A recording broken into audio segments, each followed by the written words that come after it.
Assalamu alaikum students, my name is Asma Munir and I will be teaching you physics from now on.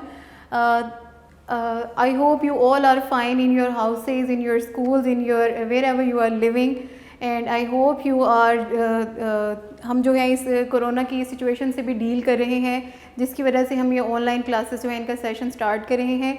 So I hope so we'll having a good time together. If you have any questions you can ask me online. I'll try to answer all of your questions and whatever the problems you are facing regarding the topic. So today we are going to start chapter number 15, that is electromagnetism. What we will be doing in this chapter, what are our objectives for the lecture number 91. We will be studying what is electromagnetism. Then we will be talking about the magnetic effects of a current. Now we will discuss the right hand rule to find the direction of the magnetic field, and then at the end we will try to discover what is solenoid. These include your question number 1 and question number 2 from your unique notes of class 10 physics. So we start our topic with the definition of electromagnetism. Now we should know what is electromagnetism.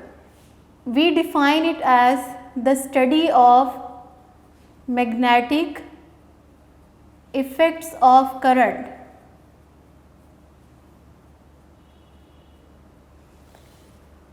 We have talked about the current, what is current. Now what we are going to do in this chapter, we are going to study the effects of current. And which effects? The magnetic effects. Electromagnetism is used in almost all the fields of electricity. We have many applications of it, such as it has revolutionized the field of science and technology. Our motors, all kind of motors and meters which are used for the measurement, although they are used for measuring current, voltages, power, all kind of meters and motors are based on magnetism. Electromagnetism.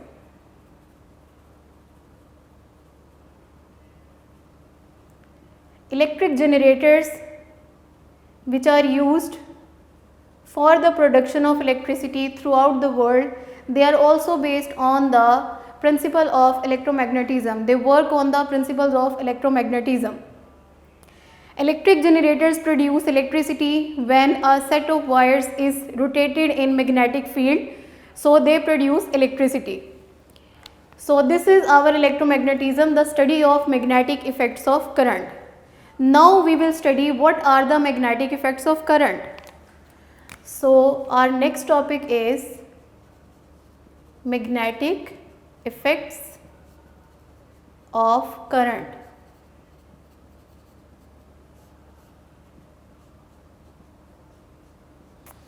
Ampere was a scientist who discovered that current can produce magnetic field. So from historical background, Ampere was the scientist discovered about the magnetic effects of current.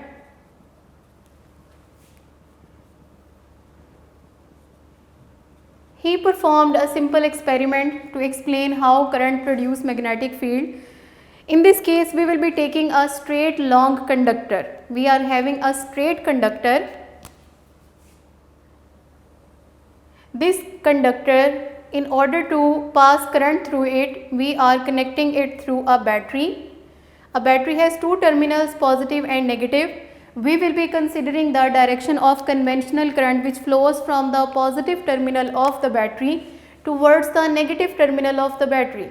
So these arrows are representing the direction of conventional current.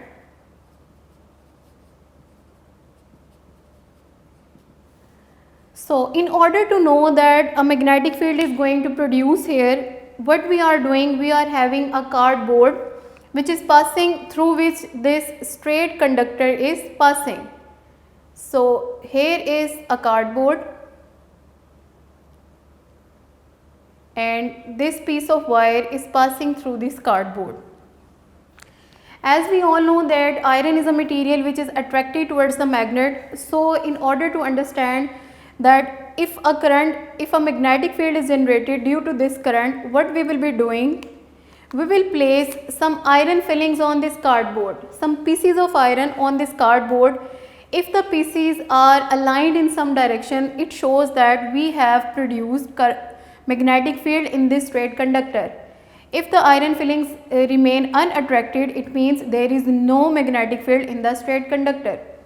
So if we place some iron fillings on the cardboard, we will observe that those iron fillings will align them in form of concentric circles around the straight conductor,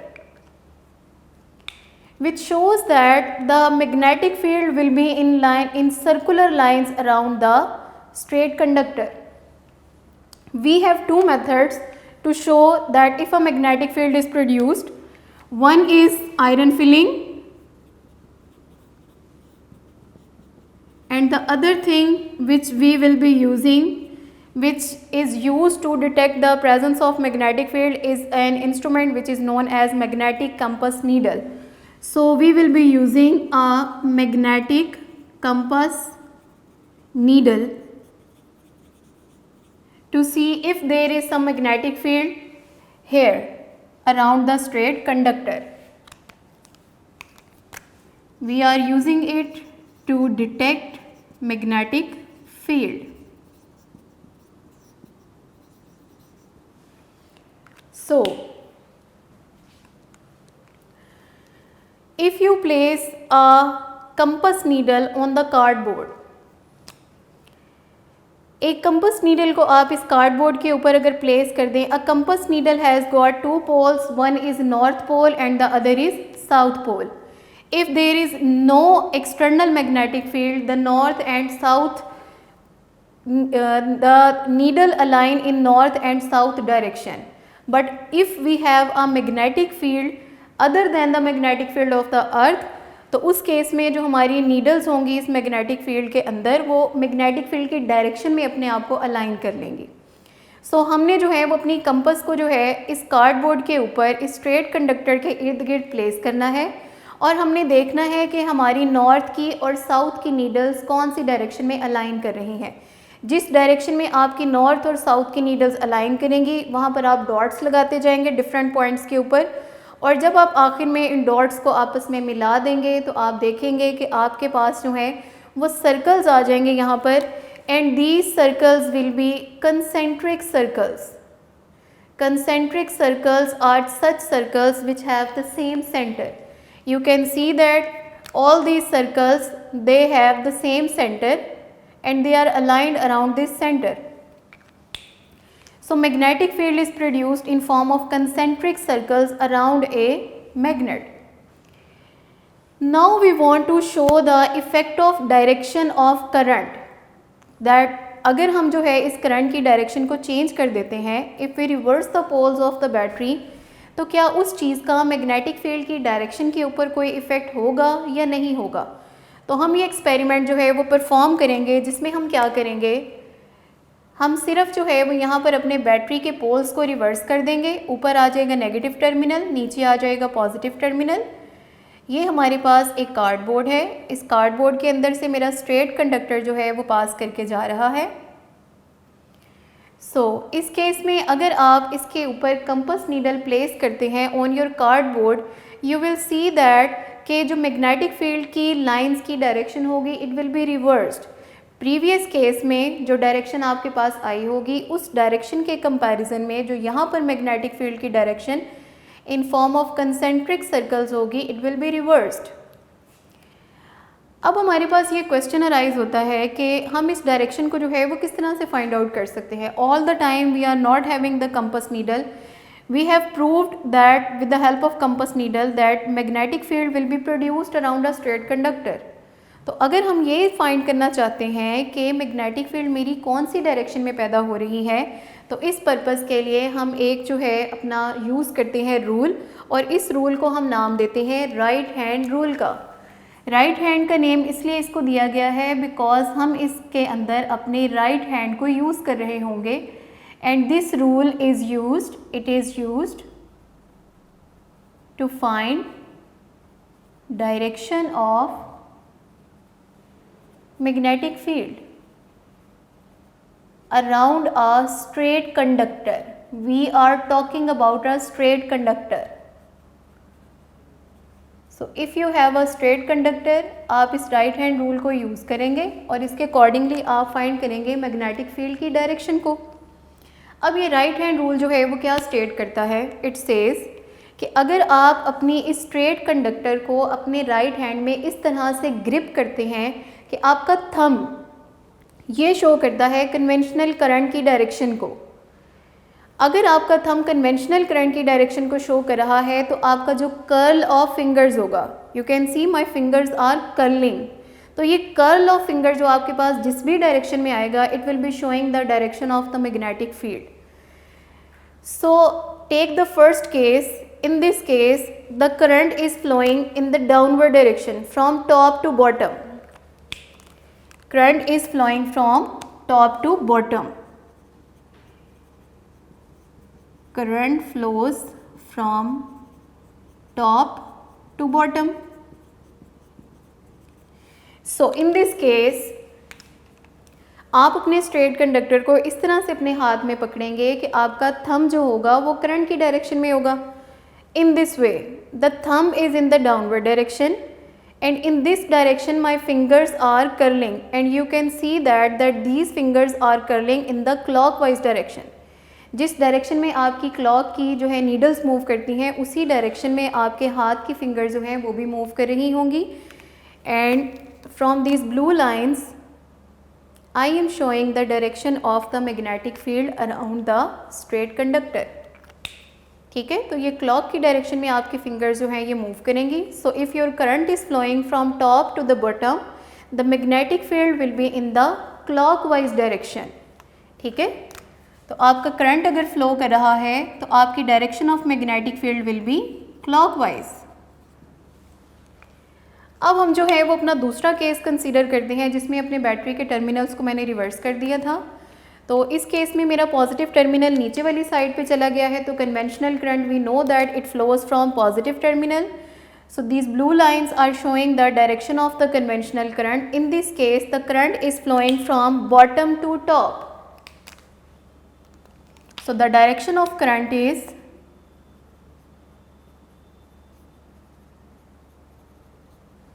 is from bottom to top.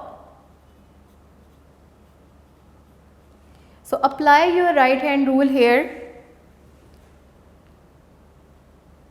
Grasp your straight conductor in your right hand such that the thumb shows the direction of conventional current. The fingers are curling in the anti-clockwise direction. Clock की needle जिस direction में move करती है उसकी opposite direction में आपके fingers जो हैं वो यहाँ पर कर्ल हो रही होंगी. And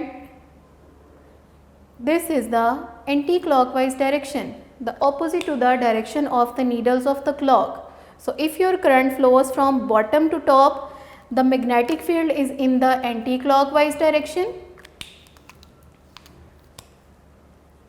Anti-clockwise.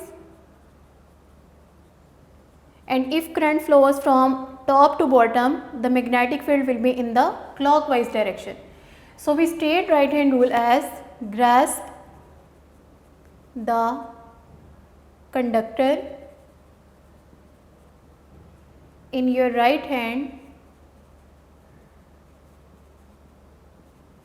such that thumb shows the direction of conventional current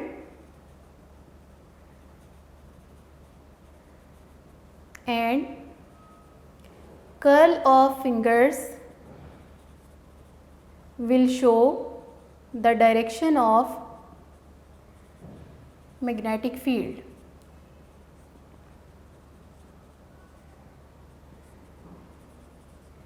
अब तक हमने जो बात की है वो हमने बात की है अपने स्ट्रेट कंडक्टर्स के लिए कि आपने अपने स्ट्रेट कंडक्टर को, if it is a straight conductor, आप इसको अपने राइट हैंड में इस तरह से ग्रिप करेंगे. ठीक है, आपका जो थंब होगा it will be showing the direction of the current और जो आपकी फिंगर्स का कर्ल होगा it will be showing the direction of the magnetic field. अब तक हमने जो है जो बात की है वो हमने बात की एक स्ट्रेट कंडक्टर की. अब अगर आपके पास एक स्ट्रेट कंडक्टर की बजाय एक कॉइल है, a coil can be of any shape, it can be a circular coil, a rectangular coil, a square coil, किसी भी शेप में आप कॉइल ले सकते हैं। तो आपने क्या करना है, अपने इसी वायर को जो है, जो स्ट्रेट वायर है हमारी, इसको आप बेंड करें और बेंड करके आप इसको एक कॉइल बना लें, ठीक है। तो अगर जो है वो हम एक कॉइल के केस में बात करें, if I have a coil instead of a straight magnet, तो इसको हमने क्या किया है, ये मेरे पास है जी एक स्ट्रेट कंडक्टर था, उसको आपने इस तरह से जो है वो कर्ल कर दिए, ठीक है। तो ये जो है एक कॉइल बन जाएगी आपके पास। इस कॉइल को आपने एक पेपर के ऊपर या एक कार्डबोर्ड के ऊपर प्लेस करना है, और जहाँ पर आपकी ये कॉइल आ रही होगी वहाँ पर कार्डबोर्ड के अंदर जो है वो हमारे पास जो है वो 2 सुराख आप लोगों ने कर लेने, 2 होल्स जो है वो हम यहाँ पे कर लेंगे, और यहाँ से जो है वो ये कंडक्टर मेरा नीचे की तरफ आएगा, ठीक है। उसके बाद आपने इसको जो है वो बैटरी के साथ अटैच कर देना है, one from the positive terminal of the battery and other from the negative terminal of the battery. Now you can see that अगर करंट हमारा पॉजिटिव टर्मिनल से फ्लो कर रहा है कन्वेंशनल करंट, तो यहाँ पर करंट जो है वो इस डायरेक्शन में जा रहा होगा, and here current is flowing in the downward direction. Straight conductor के केस में आपका करंट या तो अपवर्ड जाएगा या तो डाउनवर्ड जाएगा, लेकिन इन केस ऑफ कॉइल आप देखें तो हमारे पास जो है वो एक कॉइल के लिए चूँकि 2 एंड्स बन जाते हैं, एक एंड में करंट हमारा ऊपर की तरफ जा रहा होगा और दूसरे एंड में जो हमारा करंट है वो नीचे की तरफ आ रहा होगा। तो इस केस में ऑल्दो हमारे इर्द गिर्द जो है यहाँ पर वो सर्कल्स की फॉर्म में ही मैग्नेटिक फील्ड जो है वो प्रोड्यूस होगा, इस साइड में भी और इस साइड में भी, ठीक है। लेकिन उसकी डायरेक्शन जो है वो चूँकि डायरेक्शन ऑफ करंट दोनों केसेस में डिफरेंट है, तो जो डायरेक्शन ऑफ आपके पास मैग्नेटिक फील्ड आ रही होगी यहाँ पर सर्कल्स के अंदर, वो भी एक दूसरे से डिफरेंट हो जाएगी। तो यहाँ पर जो है वो सर्कल्स की फॉर्म में हमारे पास जो है वो मैग्नेटिक फील्ड प्रोड्यूस होगा।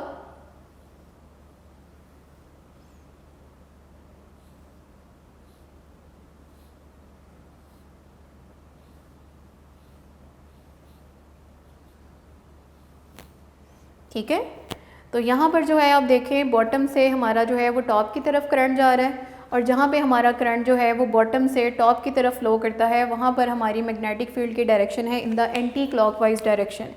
तो यहाँ पर जो मैग्नेटिक फील्ड होगा हमारा वो एंटी क्लॉकवाइज होगा, ठीक है। तो इस तरह से ये मैग्नेटिक फील्ड यहाँ पर एंटी क्लॉक की डायरेक्शन में प्रोड्यूस हो रहा होगा। आप देखें कि जो सेंटर है हमारा यहाँ पे कॉइल का, वहाँ पर जो हमारी मैग्नेटिक फील्ड है इट इज़ क्वाइट स्ट्रेट, ठीक है। वो स्ट्रेट क्यों है, बिकॉज यहाँ पर इन दोनों साइडों से जो है हमारे पास मैग्नेटिक फील्ड जो है वो जनरेट हो रहा है, और उनके आपस में इंटरेक्शन की वजह से जो फील्ड लाइन्स है हमारी यहाँ पर स्ट्रेट में जो है सेंटर में जो है they will be quite straight, और फिर उसके बाद जो है वो सर्कल्स की फॉर्म में अपने आप को बेंड कर लेंगी।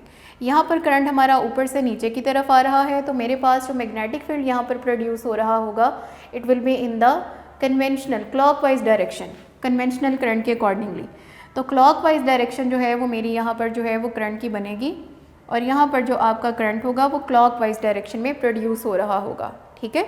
तो ये है हमारे पास एक केस जब आप एक सर्कुलर कॉइल को कंसीडर कर रहे हैं। It is not a fully circular coil, because हम जो है वो सिर्फ कार्डबोर्ड के ऊपर वाला पोर्शन कंसीडर कर रहे हैं। Here we have a straight conductor. इन दोनों में डिफरेंस क्या है कि स्ट्रेट कंडक्टर में आपका करंट हमेशा एक ही डायरेक्शन में फ्लो करेगा, और उनकी सराउंडिंग में जो मैग्नेटिक फील्ड प्रोड्यूस हो रहा है वो कंसेंट्रिक सर्कल्स में either will be in the clockwise direction और in the anti clockwise direction. Circular coil के केस में या in case of a coil हमारे पास चूँकि 2 एंड्स आ जाते हैं इस कॉइल के, सो इन दोनों के अकॉर्डिंगली हमारी डायरेक्शन ऑफ करंट जो है वो डिफरेंट है। एक केस में करंट ऊपर से नीचे की तरफ आ रहा है, दूसरे केस में करंट नीचे से ऊपर की तरफ जा रहा है। तो उसकी वजह से जो मैग्नेटिक फील्ड जनरेट हो रहा होगा वो भी दोनों केसेस में जो है वो डिफरेंट होगा। एक साइड पर हमारा जो है वो एंटी क्लॉक की डायरेक्शन में आ रहा होगा, दूसरे में हमारा जो है वो क्लॉकवाइज डायरेक्शन में करंट फ्लो कर रहा होगा, ठीक है। So this is the difference between a straight conductor and a coil, कि इनके जो मैग्नेटिक फील्ड की हमारे पास शेप होगी मैग्नेटिक फील्ड लाइंस की। We know that magnetic field lines होती क्या है, मैग्नेटिक फील्ड के पाथ को शो करने के लिए जो imaginary lines, they are not the actual lines, हम इनको जो है वो अपनी कन्वीनियंस के लिए ड्रॉ कर लेते हैं just for the sake of understanding. तो उस पर्पज़ के लिए जो इमेजिनरी लाइंस हम अपनी ड्रॉ करते हैं to show the direction of the magnetic field, they are known as the magnetic field lines. and these are the magnetic field lines which are showing the direction of magnetic field। ठीक है, उसके बाद जो है वो हम इसी coil को जो है वो फर्दर हम एक्सप्लेन करने लगे हैं। And we are now having the discussion about the solenoid. We have discussed electromagnetism, we have studied the magnetic effect of current, how current is produced due to magnetic field.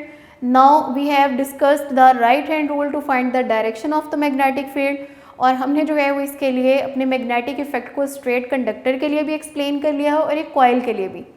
अब हम जो है वो अपनी discussion को लेके जा रहे हैं सोलिनॉइड की तरफ।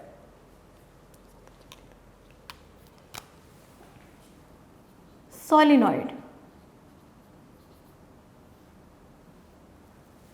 सोलिनॉइड क्या चीज़ होती है? हमारे पास यहाँ पे एक स्ट्रेट कंडक्टर और यहाँ पर मेरे पास है एक जो है वो कॉइल, एक coil of wire consisting of many number of loops. अगर आप एक वायर को बार बार जो है वो टर्न करवा रहे हैं तो वो जो आपके पास एक लूप ऑफ वायर जो है वो बनता है, कॉइल ऑफ वायर बनती है which consist of many number of loops, उसको हम नाम देते हैं सोलिनॉइड का। सोलिनॉइड क्या है? It consist of large number of loops. ठीक है, एंड ये क्या है? It is a coil of wire.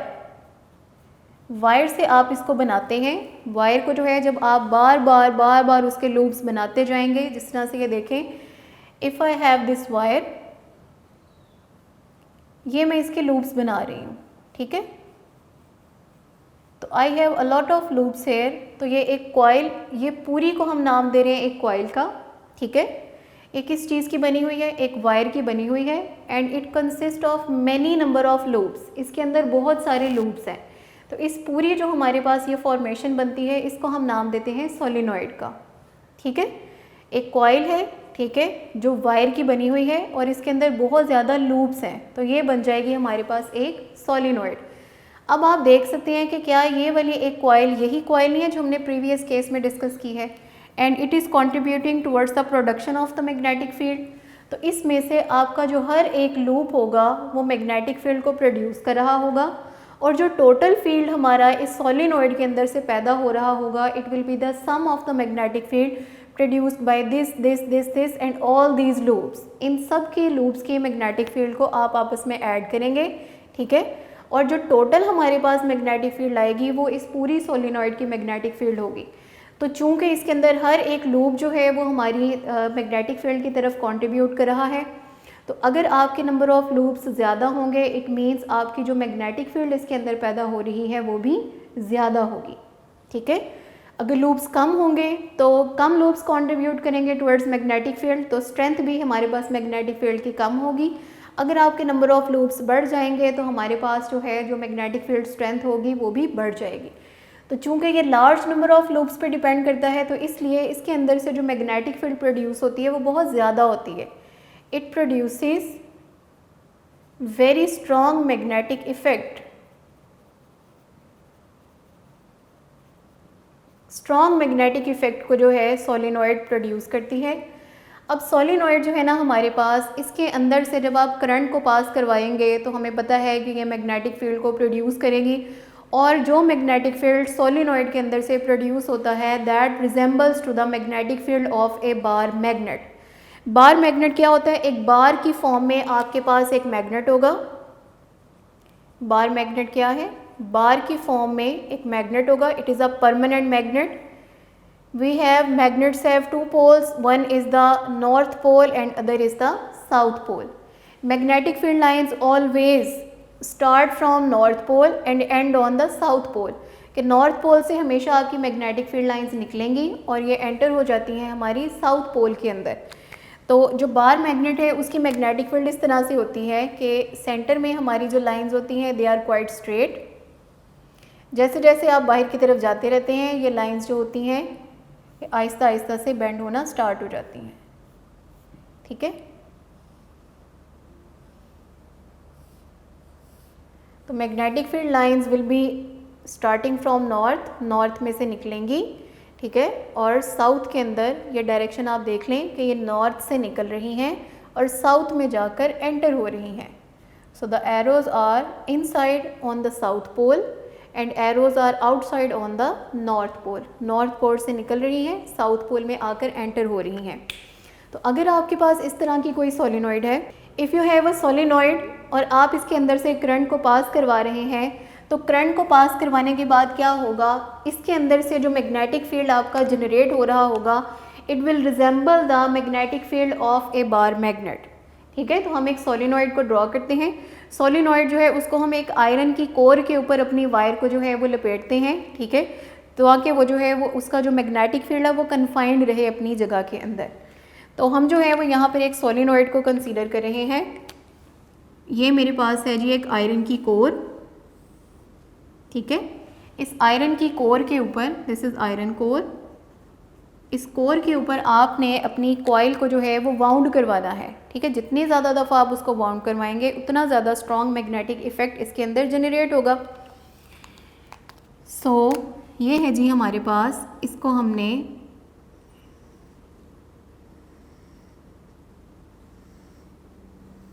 ठीक है इस तरह से वाउंड करवा दिया। जो साइड आपको नज़र नहीं आ रही है that is behind the solenoid.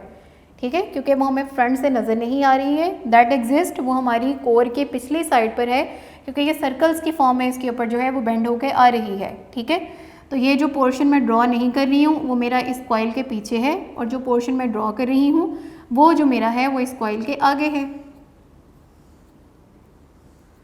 ठीक है, तो इस तरह से ये जो है आप देख लें कि मैंने इस एक वायर ली है, उस वायर को मैंने आयरन की कोर के ऊपर बार बार लपेट दिया है, तो ये जो है एक सोलिनॉइड बन जाएगी। उसके बाद इसमें से करंट को अगर आपने प्रोड्यूस करवाना है तो आप क्या करेंगे, आप इसको अटैच करेंगे with the battery. This is the positive terminal of the battery, this is the negative terminal of the battery. जब आप इनको आपस में अटैच कर देंगे, we will be having conventional current flowing through the conductor. तो ये कन्वेंशनल करंट जो है वो इसके अंदर से फ़्लो करेगा। देखिए जहाँ पे डाउनवर्ड करंट जाना है वो साइड मेरे पीछे है, मुझे नज़र नहीं आ रही है। ठीक है, क्योंकि वो कोर के पीछे छुप गई है। तो जो हमारी वायर की साइड फ्रंट साइड पे आ रही है, यहाँ पीछे जो करंट होगा वो डाउनवर्ड डायरेक्शन में जाएगा, और जब आप यहाँ आगे आएंगे तो दोबारा से करंट अपवर्ड हो जाएगा। फिर यहाँ जाएंगे, जब पिछली साइड होगी तो करंट डाउनवर्ड होगा, वो हमें नज़र नहीं आ रही, और जो साइड हमें नज़र आ रही है वहाँ पे करंट जो है हमारा इस तरह से अपवर्ड डायरेक्शन में प्रोड्यूस हो रहा होगा। अब इसके अंदर जो मैग्नेटिक फील्ड जनरेट हो रहा होगा, it will resemble the magnetic field of a bar magnet, कि इसके अंदर भी जो है वो इसी तरह से होगा कि सेंटर में जो हमारी लाइंस होंगी दे विल बी पैरेलल, और जैसे जैसे आप जो है इसके एजेस की तरफ जाएंगे, जो मैग्नेटिक फील्ड होगी हमारी वो एक दूसरे से, जो मैग्नेटिक फील्ड लाइंस होंगी वो एक दूसरे से दूर जाना स्टार्ट हो जाएंगी। ठीक है,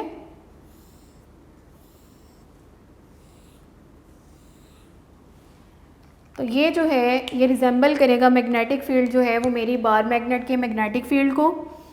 अब यहाँ पर जो है आप क्या करेंगे, अगर आप इस सोलिनॉइड को जो है वो लेकर जाते हैं किसी मैग्नेट के करीब, we know that magnet have two poles, one is the north pole, other is the south pole. Same poles always repel each other and opposite poles always attract each other. क्या मतलब है कि अगर एक north pole को आप एक दूसरे नॉर्थ पोल के करीब लेकर जाएंगे तो इनके दरमियान में होगी फोर्स ऑफ रिपल्शन, ये एक दूसरे को जो है रिपेल करेंगे, एक दूसरे से दूर करने की कोशिश करेंगे, एक दूसरे से दूर होने की कोशिश करेंगे। लेकिन अगर आप एक नॉर्थ पोल के करीब एक साउथ पोल को लेकर जाएंगे तो magnets will attract each other और वो एक दूसरे के करीब आ जाएंगे। तो अगर आप जो है इस बार मैग्नेट को अपनी सोलिनॉइड के करीब लेकर आते हैं तो आप ऑब्जर्व करेंगे कि सोलिनॉइड की एक साइड जो है वो नॉर्थ पोल को अट्रैक्ट कर रही होगी और दूसरी साइड जो है वो नॉर्थ पोल को रिपेल कर रही होगी। इसका ये मतलब है कि ये जो मेरी सोलिनॉइड है it is also acting as a magnet. क्यों? क्योंकि इसने भी तो नॉर्थ पोल को अट्रैक्ट या रिपेल किया है, और मैग्नेट्स ही होते हैं जो नॉर्थ को अट्रैक्ट या रिपेल कर सकते हैं। तो एज इट इज़ अट्रैक्टिंग हमारे इस बार मैग्नेट को, ये सोलिनॉइड जो है अपनी तरफ एक साइड से अट्रैक्ट करिए, एक साइड से रिपेल करिए, so it acts as a magnet. So solenoid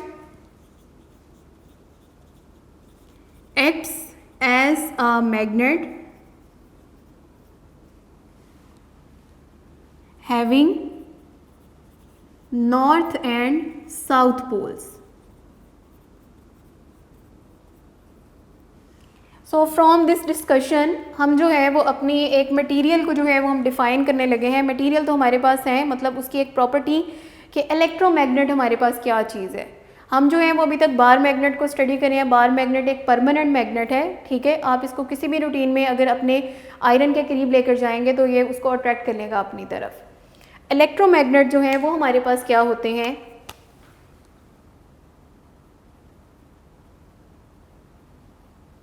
electromagnets हमारे पास ऐसे जो है वो टेम्परेरी मैग्नेट्स होते हैं जो सिर्फ उसी वक्त जो है वो मैग्नेटिक की प्रॉपर्टीज़ शो करते हैं जब इनके अंदर से करंट पास करता है, ठीक है। Because current produce magnetic effect, ये वायर जब इसमें से करंट गुजर रही है तो मैग्नेटिक इफेक्ट प्रोड्यूस कर रही है। तो वो हमारे पास ऐसी जो है वो टेम्परेरी मैग्नेट्स जो सिर्फ उसी कंडीशन में मैग्नेटिक फील्ड को शो करते हैं जब उनमें से करंट पास हो रहा हो, तो ऐसे जो है टेम्परेरी मैग्नेट्स को हम नाम देते हैं इलेक्ट्रोमैग्नेट्स का। तो ये क्या है, द टेम्परेरी मैग्नेट्स। टेम्परेरी क्यों है, बिकॉज ये करंट पे डिपेंडेंट है। करंट होगा तो मैग्नेटिक फील्ड प्रोड्यूस होगा, करंट नहीं है तो मैग्नेटिक फील्ड नहीं है। So we are using the word temporary. The temporary magnet which is created only when current passes through the coil।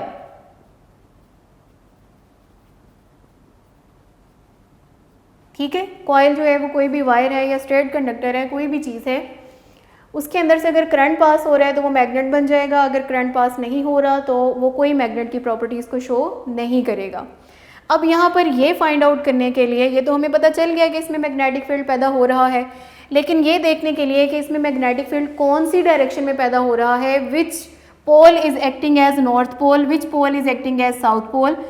You है सी, मैंने अभी तक कोई एरोज़ नहीं लगाया इसके ऊपर डायरेक्शन को शो करने के लिए, क्योंकि वो जो है वो हम एक रूल पढ़ेंगे डायरेक्शन को फाइंड आउट करने के लिए। वो रूल हम अपनी सोलिनॉइड के ऊपर अप्लाई करेंगे, उसके बाद हम इसके ऊपर एरोज़ की डायरेक्शन जो है वो लगाती हैं कि मैग्नेटिक फील्ड कौन सी डायरेक्शन में पैदा हो रहा है। तो सोलिनॉइड के अंदर भी मैग्नेटिक फील्ड की डायरेक्शन को जो है चेक करने के लिए जो हमारा रूल है वो राइट हैंड रूल ही है। अब इन दोनों में डिफ्रेंशिएट करना आपको आना चाहिए कि एक रूल जो है मेरा, जो हमने पहले राइट हैंड रूल पढ़ा है, that is for the straight conductors, और ये जो राइट हैंड रूल है ये सोलिनॉइड के लिए, कॉइल्स के लिए है, ठीक है। ये स्ट्रेट कंडक्टर्स के लिए राइट हैंड रूल है जिसमें आप उसको जो है वो अपने राइट हैंड में पकड़ते हैं, थंब को जो है, और कर्लिंग फिंगर्स की डायरेक्शन को देखते हैं। इस केस में ये जो राइट हैंड रूल है मेरा वो सोलिनॉइड के लिए है या कॉइल्स के लिए है। इसमें क्या होता है कि आप जो है वो अपनी सोलिनॉइड को अपने राइट हैंड में ग्रैस्प करें इस तरह से कि अब जो कर्ल ऑफ फिंगर है वो आपकी करंट की डायरेक्शन को शो करेगा। प्रीवियस केस में curl of finger was showing the direction of magnetic field. अब जो कर्ल ऑफ फिंगर्स होगा that will be in the direction of conventional current, और जो आपका थंब होगा it will be showing the north pole, ठीक है। आप अपने राइट हैंड को यूज़ करेंगे, क्या करेंगे हम, grasp the coil in right hand such that curl of fingers shows direction of conventional current,